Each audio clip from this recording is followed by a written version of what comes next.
Handoff Jeanty. Jeanty up the middle to the 40, to the 45. Cuts back to the 50, to the 40, to the 30, to the 20, to the 10. Ashton Jeanty with another long touchdown run. This one goes 61 yards for the score. It's Dubar, though, that's a tailback. Handoff Dubar. Breezy is into the end zone for his first touchdown of the season.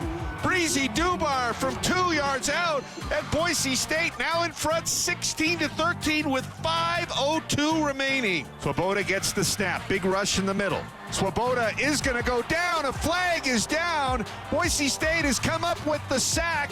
Hassanin is there. So is Virgin Morgan. Notriani is there. And the Broncos look like they can run the clock out and head to 7-0 in Mountain West play. The Boise State football team picks up their 9th straight win. Kind of a brick fight in Wyoming, taking down the Cowboys 17-13. Welcome into Jay's Sports Bar. Jay Tust alongside former Boise State defensive back Kekaula Kaniho. What's up, everybody? What's up, Jay? Happy Thanksgiving. How we doing? Great. It's going to be a great Thanksgiving. Yeah, what do you got in store? Family's coming to town. Brother's senior game, so there's going to be a lot of Kanihos and Hawaiians, gathering to support him in that. Yeah. Thanksgiving is a ton of fun, period, because the food's great. But it's even better when there's a 10 a.m. game the next day. Yeah, right? You don't even think twice. You just wake up, game day. Go to the game. Let's go. You're kind of a foodie, too, like secretly. Yeah. I wouldn't even say secretly. Well, I'm not. I follow you on Instagram. I'm not as out there. I'm not as out there about it, scheduled. But whenever I am at the places that people need to know about, it goes on my Instagram story, and it's just a quick phone eats first, boom, up, done. Okay. Yeah. What's like the must on your Thanksgiving plate? Like you gotta have. Where do you start with? My grandma's baked beans with bacon and a Portuguese sausage mix in it over rice. That is the foundation of my plate. Okay. Then you can put whatever, turkey, ham, start that argument for which one you like better. Okay. Whatever else is on the plate is fine as long as that's there. What are you making this Thanksgiving? I'm actually Are you a contributor? Yeah. Or you just show up and eat? I'm a contributor. Okay. I'm a contributor. Tomorrow I actually need to make the baked beans because my family gets here later than my grandma would have time to make it for lunch. So I'm gonna do that, and then she'll make it again on Saturday. So then we'll cross compare and see. Some massive pressure there. Yeah, it's and I gotta go first. It's starting off your class with a group presentation. You have zero chance. I have confidence in you in a lot of things in life, Kekaula. You're probably gonna run Boise one day, but I'm gonna guess Grandma's baked beans are gonna be better. I will say though, I feel like one of my miscallings in life. I wouldn't say miscalling, but things that I would have done if I had the time to and didn't do the football thing, which I wouldn't trade for the world, would be culinary school. I love cooking and food. So that'd been a fun thing to do if I didn't get, football opportunity and all those things. Yeah. Just go chef it up. Hey, there's still time. Yeah. But we are here to talk about football. We are. And Boise State has won 9 straight games, tied for the second longest winning streak in the country, Kekaula. The only team with a longer winning streak, the Oregon Ducks, ranked #1, and they're the only team to beat Boise State this year. And it's kind of funny, I've been around the program long enough to know this. You've been around the program long enough to know this. The success that Boise State is accustomed to, it's just at a different level. So when you have so much of it, when it doesn't go as well as expected maybe, there's just kind of these gray clouds that can even hover over wins, which that is not the case for many programs in the country. Yep. But coming back from Wyoming with a 17-13 victory, 9th in a row in the second most wins in a row in the country at the moment. They go up in both the AP Top 25 and the college football playoff rankings. Yeah. And it just kind of felt like there was that gray cloud just kind of hovering over it. Yeah, I feel like that's honestly a blessing because to have the expectation and the standard be that high where even your wins are scrutinized, that means that you've had success for a long time and it's been sustained, and everybody expects that you do that over and over again without question. But I think the thing to realize is it's hard to win a college football game, period. And so for us to have 9 of them now, or 10 of them now, and be able to do it as consistently as we have over the last 25 years of the program and beyond, back to the 70s when we were winning junior college championships, I think people take for granted that there's so much that goes into every single one of those wins, and none of them are ever perfect. And so getting any win, especially one at this point in the season with so much in front of you, I think is something to be happy about. And obviously you would want to win 100-0 every time if you could. But like the reality is, the other team has great scholarship players too. The other team wants to beat you just as badly as you want to beat them, especially when you're dealing with a program like ours where a lot of times we're a lot of teams like Super Bowl game of the year. They're not going to play anybody better than us. Yeah, I feel like we hear this a lot. Is there a tangible way that you can like explain this though? Because I feel like we hear it a lot, and I always kind of am curious, like, what do other programs, would they admit to something like that? I would say this is how you quantify it. You watch film every week of the teams you're going to play. You're watching your scout. You're watching not only their scheme and what they're going to do to you on 1st and 10 or what you're going to do to them on 1st and 10. Yeah. But you're also watching like their personnel, right? Their players. And you're figuring out, okay, what are his tendencies? What's his strengths? What are his weaknesses? And honestly, you just got to take whatever you see on film and multiply it by 3 or 4 times. Like, however hard he's playing on that tape, he's going to play 3 or 4 times harder against you. However he's blocking on tape, say he blocks somebody and finishes to the whistle, that's going to go 2 or 3 times beyond that. Like, he's going to try to bury you after the whistle and make it count. Okay. So we always said, look, you're going to get every team's best. You need to be at your best. Take whatever you see on film, multiply it by 3 or 4 times, and that's what you're going to get on Saturday. I feel like that's what Boise State got on Saturday, and it's a little bit of a tip of the cap to Wyoming too. Yeah. I know it kind of feels strange to admit that. They're now 2-9 on the season, but they actually played a pretty good game, and it was a style and an approach that allowed them a chance to just be in the fight. I think you watch that game back, and like if you take out the record, if you don't know the records and you just watch the teams play, that was not a 2-9 Wyoming team that we played. Like the way that their O-line protected and played all game, the way that their running back ran, and honestly their quarterback played too, in tandem with a lot of their receivers. Then you look on the defensive side, their linebackers and D-line played really tough consistently all game. And so if you took out like they're 2-8 going into the game, we should beat them by X based on their previous stuff. That was a good team that we just played and beat in Laramie on the road in November after how many weeks of traveling and playing. Let's get to that now, winning in November. So just to help Bronco Nation kind of exhale a little bit, because again, 10-1 on the season, 9 straight wins. They've now won 11 straight games against conference opponents.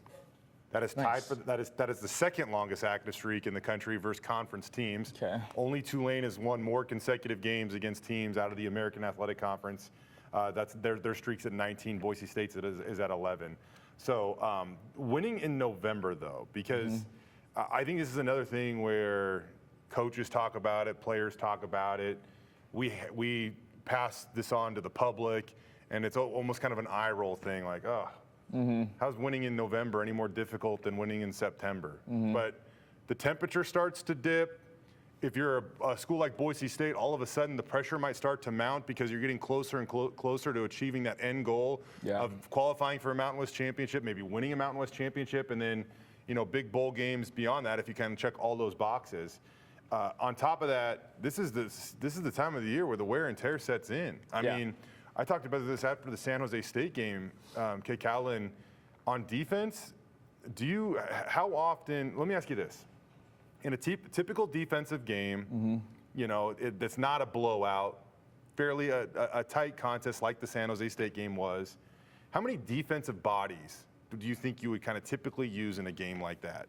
Where you're playing, say, 65 plays and rotating guys in and out? Yeah. I think that your D-line and linebackers certainly have the biggest rotation in it, and then your DBs kind of spot rotate depending on the situation. So you have your starting 11, and then there's probably a solid, 10 guys after that are rotating in and out at different positions. So pretty typical. You're probably going to play somewhere 19, 20, 21, 22, somewhere in that range. Yep. Boise State basically went through that game with almost their secondary playing almost the entire game. The 9 guys played at least 85% of the snaps in that game. Yep. And their 2 interior guys were the only guys that really rotated with any regularity. So you're looking at a game where you play with 13 main bodies, a couple guys barely sprinkled in, but I mean, it was almost Ironman football. So now we fast forward a couple weeks, Boise State's still dealing with injuries. Alexander Tubner out, Andrew Simpson's out, and they're still on the road trying to find a way to win. Max Steed just kind of starting to play a little bit more of a role. But either way, now you're talking about injuries. You're talking about some of your best players off the field, some inexperienced guys on the field. How much tougher does it get to win in November, to the point where this is not a cliche? It is a real thing for you guys to try to go out and win these games. No, for sure. I think, I mean, not only us, right? This isn't like hey, Boise State's going through so much, it's hard to win. I mean, every team in the country is going through it. Like, but some battle it better than others. You know, I mean, at this point, it's like, okay, how good are your backup guys, right? Like your 2s and 3s, how dependable are they? How experienced are they? How well does your team make adjustments to when things come up that you weren't expecting? How well do your coaches respond to it? And so there's so many factors that go into every single play. Like, why are we calling the play that we are if we don't have the guy that runs that play in, right, on offense? Say you don't have your best receiver. You're probably not calling the plays, 10 of them, that you would if that best guy was in, because he's the main guy getting the ball. Then on defense, if you have one guy who went down and there's a backup in for him and he's your best pass rusher, like, there's some different things you got to do in your pass front for a guy taking over a game with a one-on-one matchup. I mean, look at a guy like Andrew Simpson, when he's so dynamic, right? He kind of has a feel for making the big play, whether it be a tackle for loss. Heck, and the last 2 times Boise State went to Vegas, he wound up with an interception, right? 6.5 sacks last year. He's got double-digit tackles for loss this year. So, like, it's different how you replace. Yeah, no doubt. And it gives other guys opportunities, right? But at the same time, okay, how do we stay as consistent as possible across the board and there's not a ton of fall off and drop off from the first guy to the second guy? And at this point in the season, it's like, okay, not only is it November, but really, like, the guys have been here since June, right? So they get back and they're here all of June, all of July, and that's 8 months of, like, putting your body armor on, lifting hard, running hard, like, really pushing through. Then you go right into August. Then you're in fall camp for 3.5 weeks. And that's the grind that it is. You're there at the facility all day, 6 a.m. to literally 7 p.m. every day. Go home, go to bed, like, get up, do it again. 3 weeks of that. Then you're in the season. Half of your games are at home. Half of your games are on the road. Some of them you're going across the country to Florida, to Georgia, to wherever. Play in Autzen Stadium, like, tough places to play. And then you got to travel to Laramie in November, which is a whole nother layer. Like, it could have been snowing and blizzarding, you know, so there's, like, a bunch of factors. And you don't think about it as, like, a thing, but, like, my brother got home at probably 1:30 in the morning, you know, on Saturday, Saturday.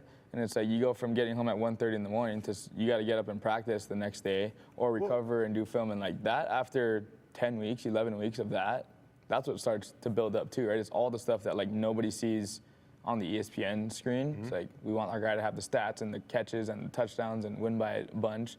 But it's like, this is, like, the reality of where everybody's at right now. And it's hard, like, really hard. And I want to get to, like, Oregon State week and stuff in just a little bit here. We're going to talk about Ashton and senior day, your brother, a fun story we're going to get to in just a second. But you mentioned the turnaround. I mean, they get home from Laramie at, 1:30 or whatever. And this isn't just a short week. It's like a super short week because they don't even have time on Friday. Yeah, they lose all day Friday. They lost their normal Sunday because Sunday was like a Monday for them. And so that's where, like, November gets crazy. Not even November, but just the season. Week 14, game 12. This is the cards they're being dealt. Yep. It's fun. Yeah. Great opportunity. I don't know if I would have described it as fun, but you guys. It's hard, but it's fun because, like, you're doing it with your guys. You're playing for something. You're winning.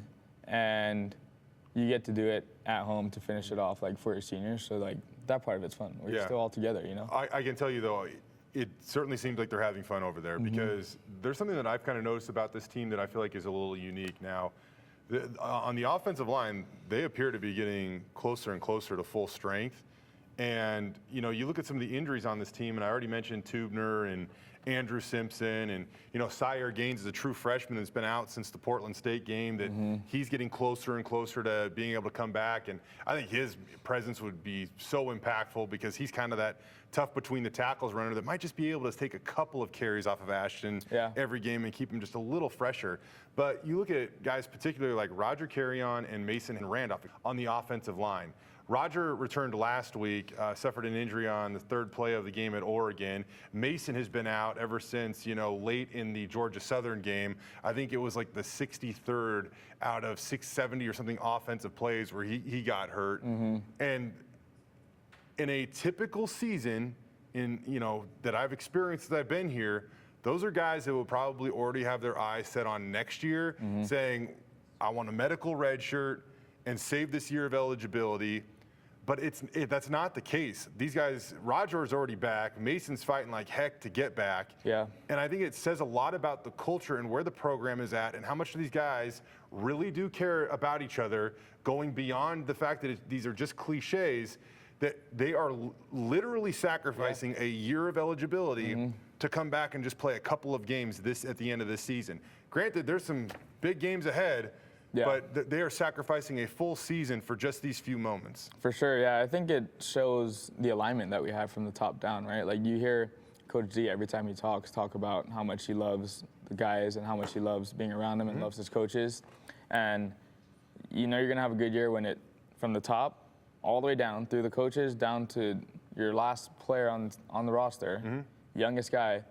If you can see that same message not only being like said, but acted out, and they're truly moving and living in that love for each other and love for this place and love for the game. I mean, that's what it is. It's like a selfless decision to make it not about you, but make it about the other guys around you and doing everything that you can to show those guys how much you care about them and that you do anything that you could to make sure that they're taken care of and they're good. And that's like exactly what Coach D does. Like he does anything he can to make sure you're taken care of. What does he say? Love is an action. Love is a sacrifice. These guys are sacrificing basically a season because they love their team. That is their action. And when I say sacrificing a season, it means they were injured so early they could apply for a medical red shirt and get it without a doubt. By coming back again in the season, that option's no longer on the table, at least by current NCAA rules. I feel like they should evolve those rules, but we'll see. Just for the record, Spencer Danielson is a big part of this, right? Yeah, see, he refuses to admit it. He just puts it all back on the players and the other coaches and everything like that. But I did ask Coach Danielson a little earlier this week about his thoughts on these guys working as hard as they can to get back and join this team. You look at these young men, Roger, who was able to fight his tail off to come back last week. We're hoping to get Mace back here soon, Cy back here soon, Tubes back here soon. When that happens, we'll find out. But there has never been with these kids and our leaders any sort of them flinching on, well, if you come back, you're not going to get this as a medical red shirt and some of those things. Coach, I want to be a part of this team. Like, I need to get back for my team. Not because I need to get back because that's the way for me to get stats or that's the way that, that has nothing to do with anything outside. Like, the look on these guys' face to get back, to get healthy because they love their team. It almost brings me to tears because that is uncommon. And that's what separates this group of young men. And that's what separates this team is because of that love, which is action and sacrifice. Not, everything's all rainbows and butterflies. No, that is sacrifice. Like, I will sacrifice my personal needs for what the team needs and me getting back, getting healthy, helping our team. That's all that matters. And it's motivated these guys through rehab. So some of them, hopefully we get them back. Some of them, but just seeing their mentality that I don't care when it is, if I can get back on that field with my brothers, that's all that matters.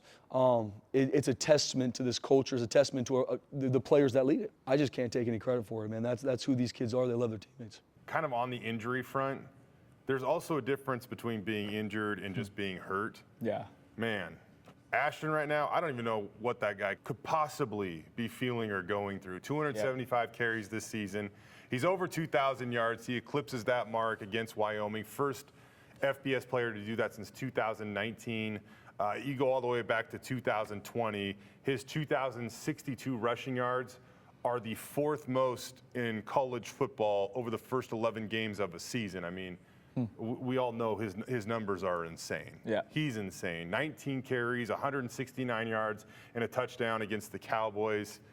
What is it like to witness somebody go through that? And you're kind of, you were kind of an Iron Man guy yourself, dude. You ever miss a practice? I know you never missed a game. You ever miss a practice? Nope. That's insane. Yeah, I think it's fun to watch because going back to what happens off camera and not on the ESPN role or whatever it is. The commitment that every guy in that locker room, but especially the guy like Ashton has to have is He's probably the first one in the facility just to get in there early enough to get treatment before meetings. What does that look like though? Like, can you like set it up to us, paint a visual? Because we hear like, oh, he's in the football facility all day long, taking care of himself. And it doesn't even have to be necessarily Ashton, but like, what does it look like for a guy that's going through that cold tub? Like, what is it? Yep. I mean, let's say you have meetings at 8. Okay, you need to be here at 8. Everybody's here for team meeting at 8, but the training room opens at 6. If you're a guy who's played that many snaps or has played all year, it's like, hey, I'd love to sleep until 7 and get up and roll into the facility at 8, but I got to be up at 5:45 or at 6 and roll in there just so I can squeeze out an hour, hour and a half of treatment time before I get into the meetings. And that's like, I go into the training room, check in with the trainer that's been helping you. Maybe I get on the table and do some kind of, massage or leg compression or laser treatment. I mean, there's a million things. Then maybe I get into the hot tub, cold tub, depending on what I have in practice that day or what the plan looks like.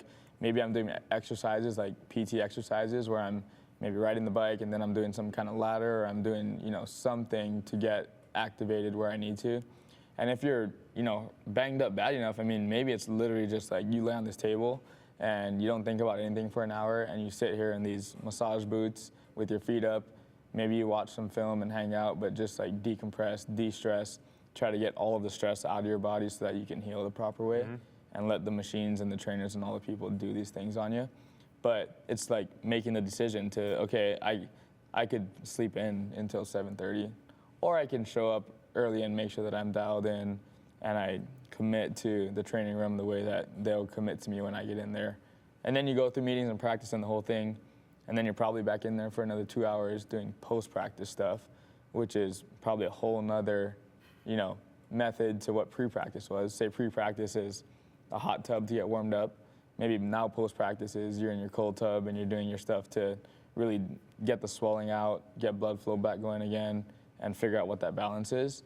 And the part that's impressive is every single guy is so different, right? So like Ashton has figured out, and if he hasn't, is in the process of figuring out what his process is. Other guys are not gonna do the exact same thing as Ashton. Like for me, when I was playing, it was acupuncture twice a week, like religiously. On Wednesdays after practice, I'd go, and then it was Sunday right after the game, I'd go. That was a big part of it. Contrast ice baths was another big one, so hot, cold. Then I'd always finish on hot so that I could get the swelling down with the cold, but then warm it back up again to get my blood flowing again. New blood equals, better healing and faster recovery. And then Normatec boots at home, so get in there and put your leg compressions on and sit there for an hour and let that thing flush your legs out and the swelling and anything that's going on and get you fresh. So like those are my 3 things that I'm like, if I do these, I know I have a chance. Yeah. And then you address things as they come up. So when did you find out that though? When did you find out that was your process? Like that is what worked? Yeah, so I think You played for 5 years? Yeah, it kind of layered. So like my freshman year, I got exposed to acupuncture for the first time with Dana Logan. And they had a list of guys that could go if they had certain injuries or things come up. They do acupuncture at the football facility, or you got to go somewhere else for that? We go to her office. Okay. Yeah. So I started going there my freshman year. I'd just catch a ride with Jake Rowe. He had his car. He'd be like, all right, I'm gonna pick you up at whatever time from the dorms. I was like, great. So we go to acupuncture, and after healing through that injury, staying on the field the whole time, but that was I'm hurting on Wednesday, and then I'm ready to go and play on Saturday because of everything that happened from then. I figured out and learned okay, this is beneficial. I feel better. I'm more confident in what I can do. And even when I was healthy after that, I'm like, there's something to this.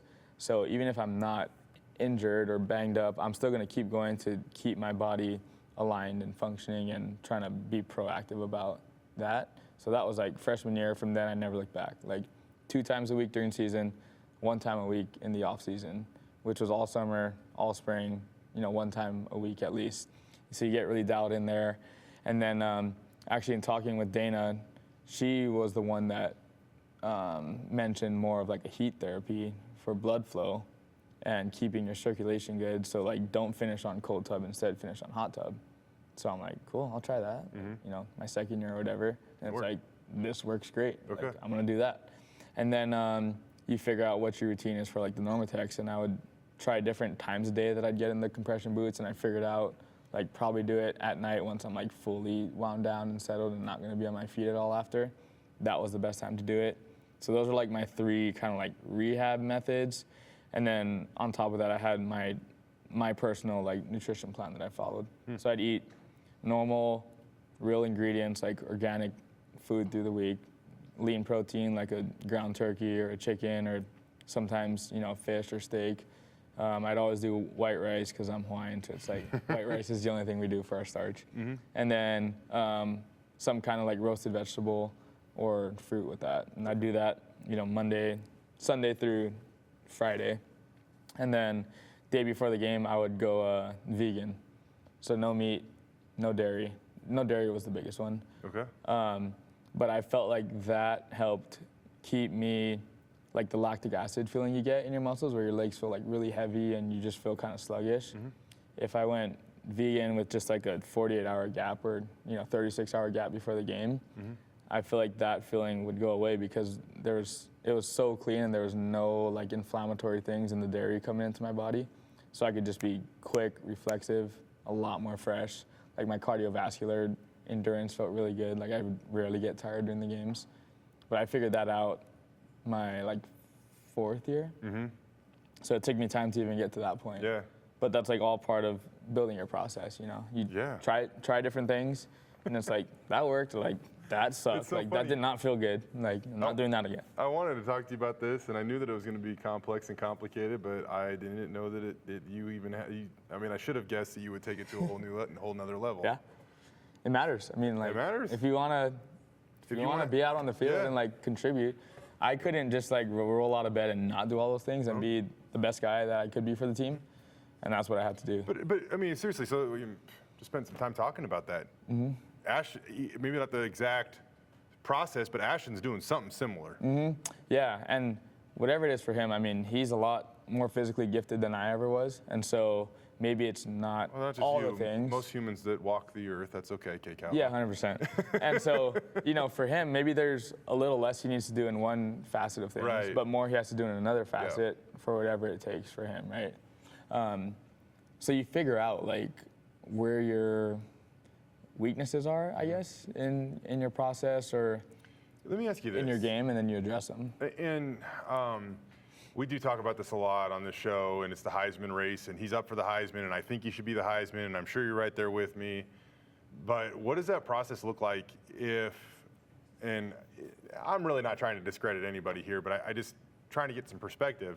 How does that process differ for a guy that's playing on, you know, the outside, away from the ball, you know, as a wide receiver and a cornerback, like a Travis Hunter, say his name, versus a guy like Ashton Jeanty, who is every single carry, every single time of his 275 touches. Actually, maybe not every single time because he has some breakaway runs, but almost every single time, he's got multiple dudes, many of them 70, 80 pounds bigger than him, that are trying to take him out. I mean, it is what it is. It's the game of football, right? Yeah. So how much more difficult is that process for somebody like that? Or is it, or maybe not? I wouldn't say more difficult because, I mean, to not discredit Travis Hunter either. I mean, he's doing something that's really hard too, right? Like playing 100, whatever, 20, 30, 40 snaps a game. So maybe his process is I need to be in the best like cardiovascular endurance shape that I can be.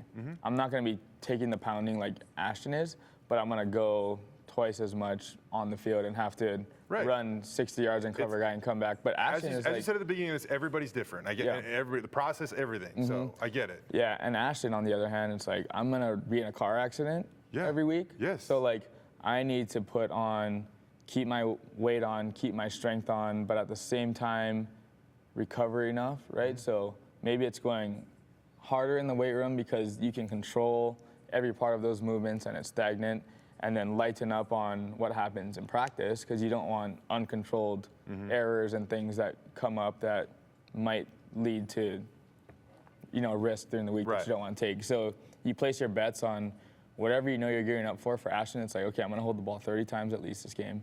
So I got to be strong. I got to be, you know, flexible is the word. Like you got to be nimble, you know, and make sure that you can bend when you need to bend, but you can also lower your shoulder and take that pound when you need to do it. So his process is something totally different, but certainly one that's impressive for sure. In terms of what you've watched, how do you rank Ashton on the football field? I think he's the best player in the country. Yeah. And numbers don't lie. So, like, you look at all of his major stats for his position and what he does to other teams. I mean, what does he do to other teams? How about that? Like 9 guys in a box. In terms of game planning, like how much time is spent on him? Yeah. Well, think about this. Every practice, you're only allotted a certain amount of time. Yeah. So you get call it 2 hours. 2 hours. Whatever. The NCAA rule, 2 hours. And then coaches decide how they want to spend that time, right? But everybody has the same amount of time. So how do you spend it? Do you spend it on the scheme? Are you figuring out, hey, how does, Coach Cutter in the offense, how are they calling plays? Are they getting Ashton on the outside? Are they getting him on the inside? Are they throwing the ball to give him space? Are they pulling guys? Are they using their tight ends? So there's a whole layer of things that you can go through scheme-wise. Then there's the whole layer of things that you can go through fundamentally, right? So are we still practicing our tackling? Are we working on our leverage? Are we working on the things that are going to put the scheme to a place where it's successful? Like if you can't get off of a block on defense, you can call whatever you want, but if you're on the block, you're not making the play. So how do you get off of a block, or how do you make the block on offense? And so you think about the time that people spend during the week preparing. Changing the game plan means, okay, we need to spend, instead of 5 minutes on this tackling circuit, now we're spending 15 minutes on the tackling circuit because we need to figure out how to tackle Ashton Jeanty after watching his film. Right. But what does the 10 extra minutes in the tackling circuit take away? 10 minutes from maybe your special teams, 10 minutes from your defensive scheme, 10 minutes from whatever it is. So then how do you win that back? You can't unless you're spending a lot of time there after putting in the hours. So you look at like every single day throughout the week, it's not like what they're calling on Saturday that is changing the game. It's like, okay, you put on the film and you're like, oh, okay, there's all of these things we need to guard. How do we spend our time doing that and get in everything that we need to get in to stop this guy? And so that's why it's like they do a pretty good job early on, but as the game gets going, you start getting worn down. You start to slip on some of your maybe, oh, I wasn't keyed into that because I missed it because we were doing the tackling circuit. Or we didn't do the tackling circuit and I missed the tackle because I was so focused on the scheme. I got to the right spot, but I didn't finish. So that's like, when you say changing the people's game plan, I mean, that's really what it is. And every team's trying to figure things out to make the other team spend a little more time on something that they saw on film, right? So like trick plays and fake things on special teams, like all of that you got to spend time on, and nobody gets more time. You only have the same amount of time. So that's where you got to place your bets. Like what's more important to us? And that's where coaches and players decide.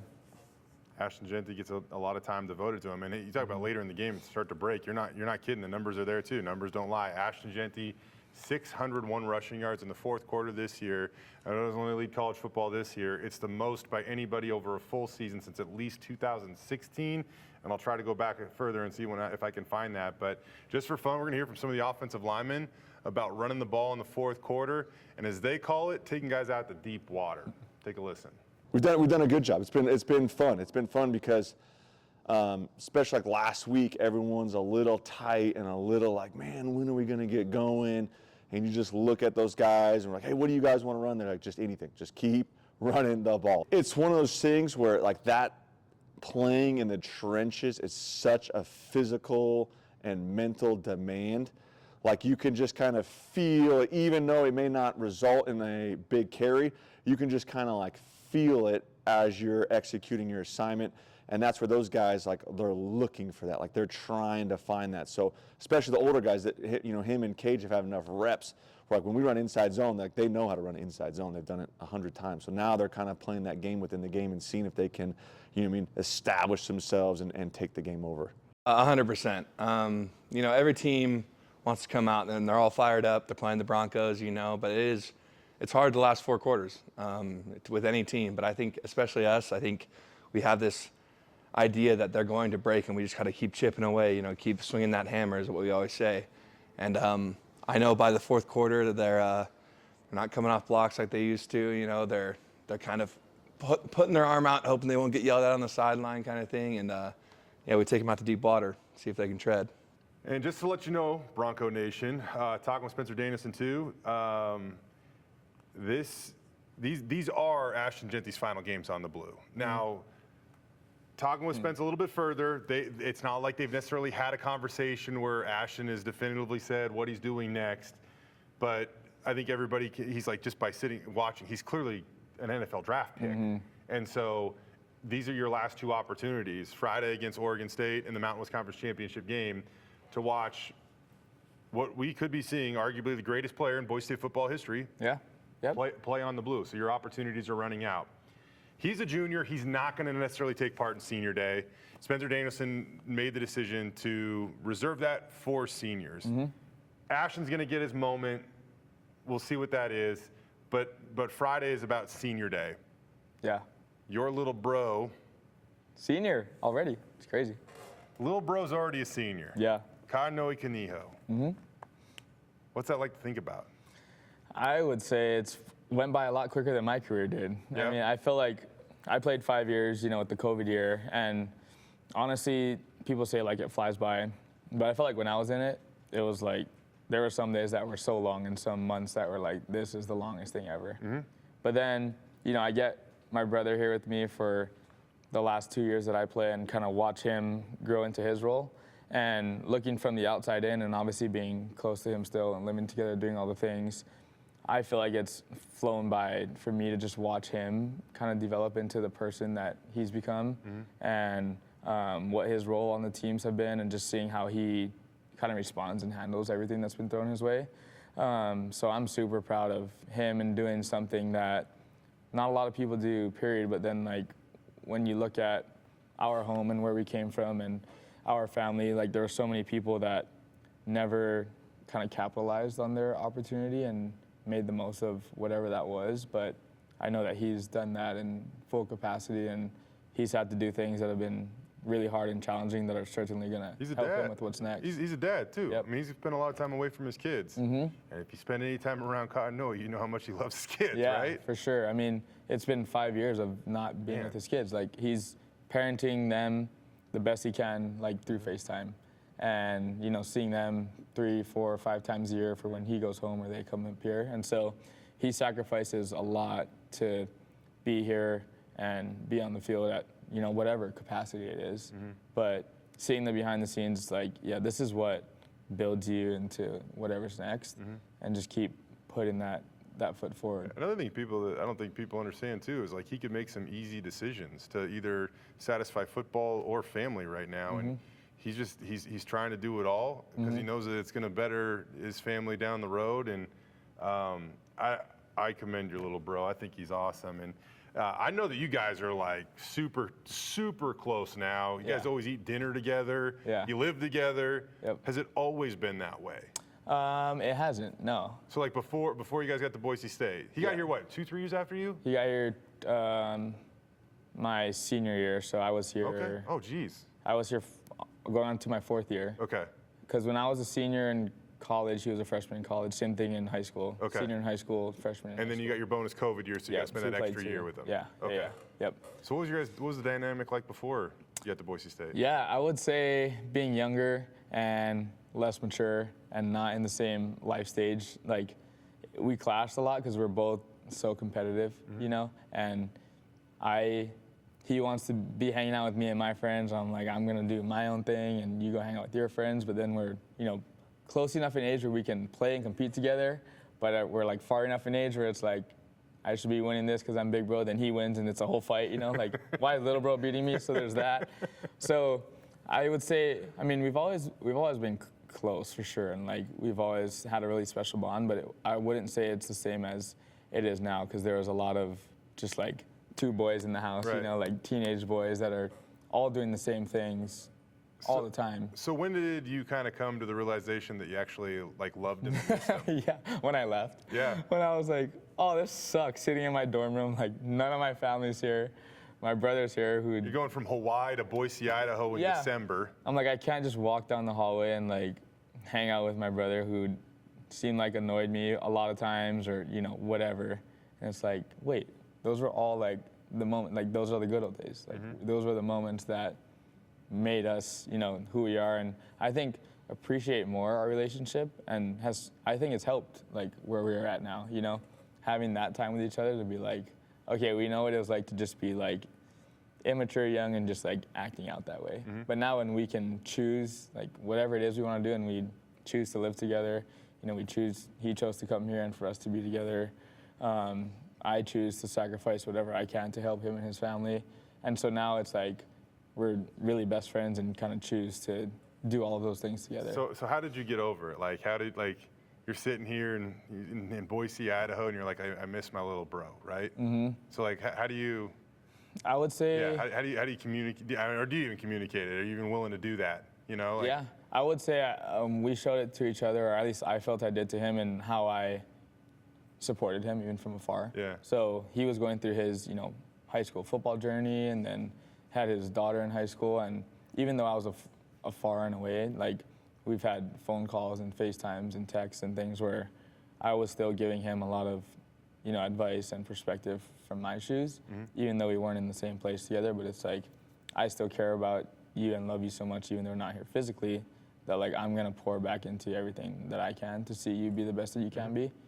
So I think that was a big part of it. I even heard there might have been like a handwritten letter too. Yeah, there was. What was that about? Yeah, so my freshman year, it was like, Just gonna throw it all out on the table. yeah, it was like English 101. It was like your first year English class, first This semester. is a school assignment. School assignment, yeah, in Okay. class. And the prompt was basically like, write a letter to like somebody you care about. And I don't even remember what the full prompt was, but I ended up writing about my brother. I mean, it's freshman year, I've been here 2.5 months maybe. I'm missing home, I'm homesick, I miss my family, I miss like the food from home. It's starting to get cold, it's like all the stuff, right? And when you have those times of like step back and reflect, it's like, wait, this is like a part of growing up and a part of a new perspective and truly like growth when you're the most, I guess, vulnerable and uncomfortable. And so leaning into that, it was like, okay, who's the person that I care about the most, or like what would I kind of go back and do differently or say again? And so I chose my brother and basically wrote a letter to him, you know, describing how I look back and see like how we grew up together, but then also what I see and understand now in that moment for like where we're at and where we're going. And so, yeah, that was one that I wrote, and I remember writing it, and like literally as I'm writing this, there's just like a tear drop like going down my cheek and like falling onto the paper, you know, and I like can't control just like how I'm feeling about us and him. And so yeah, that one, that's special. I'd say that was a big part of like how we got over it, you know. It's like I care about this person so much, we're like, here's what I'm willing to do for you.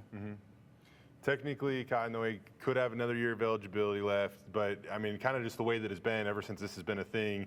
If you are a senior, you get honored on senior day. There's over 20 dudes that are going to get honored.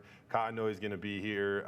Who makes the lays like for you guys? Yeah, it's a funny story. So some of them are getting shipped from home, and I think our family back home made them. Okay. And then I went to Albertsons earlier today. Okay. And had to pick up different bouquets of flowers, Yeah. different colors, that my mom is going to use to make lei tomorrow. Okay. So I bet tomorrow night when he goes to the hotel, we'll go home and she'll literally like cut and pluck and pick Albertsons like roses and different types of flowers there and sew through them and make lei. And so for those that don't know, what is the significance of that? I think it means a multitude of things. I mean, we use it to express kind of our outward showing of gratitude and pride and love.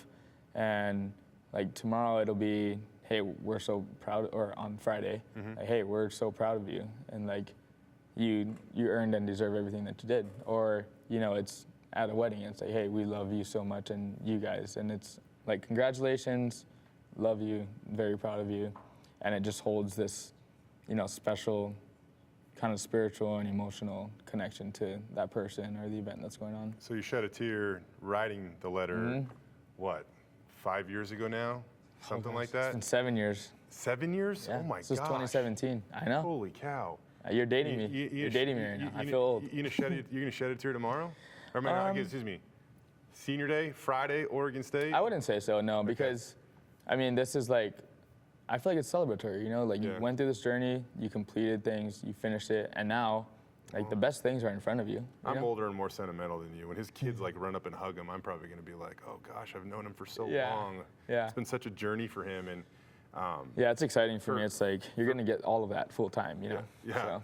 And just another example that you guys are humans, and game day does not always define the people that you are. And I think a lot of your little bro. Now, a more controversial question about him, though. Okay. Who's a better golfer? He is, for sure. Oh, whoa, Yeah, gosh. I he is. did not No, think you. quick. I didn't Yeah. think that was going to happen. He is, yeah. I'm 90 proof. Yeah. I am 90 proof. He sometimes is not 90 proof. He'll be in the 80s, and I'm like, hey, bro, I got to represent the brand here. Like, you go ahead and do your thing. I'm only going to get so Yeah. good. I can only go to 90. I can't break it.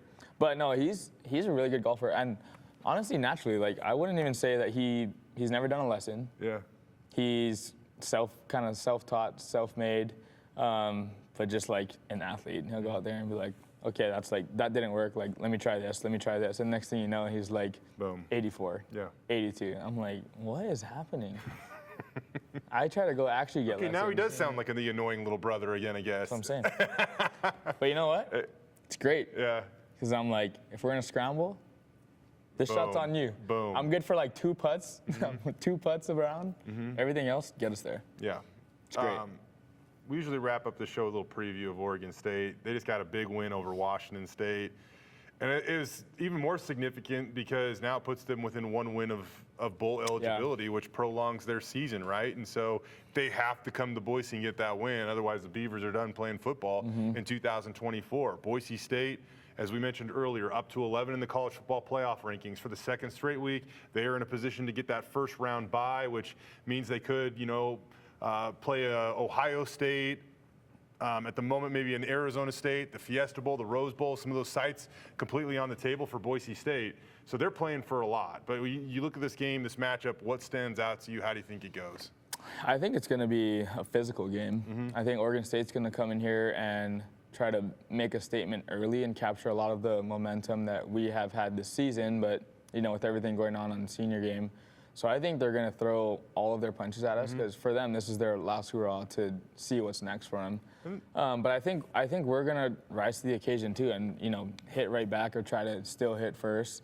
And I think for our guys, knowing everything that's in front of them, it's like this isn't only senior day and we don't lose on the blue, but like here's the next team that, like the ones that we've seen the last few weeks, they're going to show up and be 3-4 times better than what you maybe saw in film. They're rolling high, got great momentum. So what does that mean? Like, we're still out to be on the attack and get after those guys first. It's not at all passive of like, let's wait to see what they do and then like we respond or the hunter, we not the should hunted. win. Yeah, it's like, no, we shouldn't win. Like, those guys are preparing all week. They want to beat us probably more than we want to beat them. But also, yeah, there's so much on the line for everybody. That's why I think college football as a whole right now, like 12-team playoff, makes every single game It's mean so epic, much yes. more. So I'm excited to see what happens. Even like if you're UNLV, who is likely coming to the blue, which they are very talented, that's going to be an awesome game next Saturday. Yep. Friday. But even they're like down at the bottom of the rankings. But if chaos happens, and let's face it, it's college football, like even they think that they're still alive. And technically they are still alive. Yeah. And for so long it's been like 5, maybe 6 teams, either in the SEC or the Big 12. Yeah, at this or point. Excuse me, Big 10. Yeah. I mean, really, that's what the conversation was condensed to. And now you have almost 24 fan bases going at it over who deserves to be in the college football playoff. I mean, you look at the Big 12 conference, like 2 weeks changed things a bunch, right? From like who's at the driver's seat for their conference. 2 weeks ago, BYU had a first-round bye. You know where they are? Not even in the picture at the moment. Yeah, like not even on the bubble team. No. Yeah. I think it's so much fun because, to your point, at this time of the season, it's like, okay, like we're watching like a Clemson game, a Notre Dame game, and a Bama game. Like they're the only ones vying for really anything big at the end of the year. But now it's like, oh no, we're going to turn on like 3 Mountain West games because Boise matters, UNLV matters, Colorado State matters. We're going to turn on 3 Big 12 games because Kansas wins matters, Colorado matters, BYU matters. We're going to turn on SEC because they're knocking each other out left and right too. I know as players and coaches, you guys in the scoreboard watch, but as a fan being on the other side of it, it's awesome, It's right? great. It's I love awesome. it. Yeah. How does this impact this game? You're trying to figure it out. Saturdays have never been better. November football, though, it just win, baby, for the Boise State football program. That's what it is down to. Kekaula, so much fun, man. That was great. I appreciate you. Let's do it again. Check out our Cut Up with Kekaula this week, too. We're going to have that on the pregame show live from the Blue at 9 o'clock to 10 o'clock. We're also going to show you the pregame festivities, which will include Senior Day. You're going to see Cotton Noe coming out of the tunnel, Michael Callahan, Alexander Tubner, Sheldon Newton. The list goes on and on. Cam Camper, some of the best Boise State football players on the team this year that have really helped them to this point in the year. I hope you all have a happy Thanksgiving. For Kekaula Kaniho, I'm Jay Tust. This is Jay Sports Bar, serving the Idaho sports community. We leave you with some thoughts from the coaches on what they're most thankful for. Take a listen. Well, it's my wife's birthday today, so let me start there, Jay. Thanks for giving me a layup. It's my wife's, Rachel's 30, I shouldn't say how old she is. It's my wife's birthday today, and she's a rock star. She's by foundation. I don't do much around the house. She runs the whole thing, and just so thankful for her. I am thankful for family and health. Like, that's what everyone should be. I've led a blessed life, family-wise and health-wise, and very, very thankful for both of those things, and thankful to live in a city like Boise who supports our college football team. You're always thankful for my faith, my family, my football. I told these guys the other night, thankful for them. Thankful for whatever reason I got put in Boise. God put me here, and it's been a blessing ever since. I'm so thankful and humbled to be a part of this place, Jay. Like, looking back on where my mindset was at a year ago and where it is now, and just, you know, what these players have been through and what they've done in the calendar year, man, I'm just so blessed to be a part of what these coaches have done. Like, I get credit for some of these things that I shouldn't, because I'm so impacted by these guys. And I'm so thankful just to be a part of this team. And like I've said before, I believe Jesus has put me in this seat to develop people, and I'm so blessed to be able to do that. Like, I am called here, and I'm so thankful to have that be that burning fire in my heart that motivates me every single day.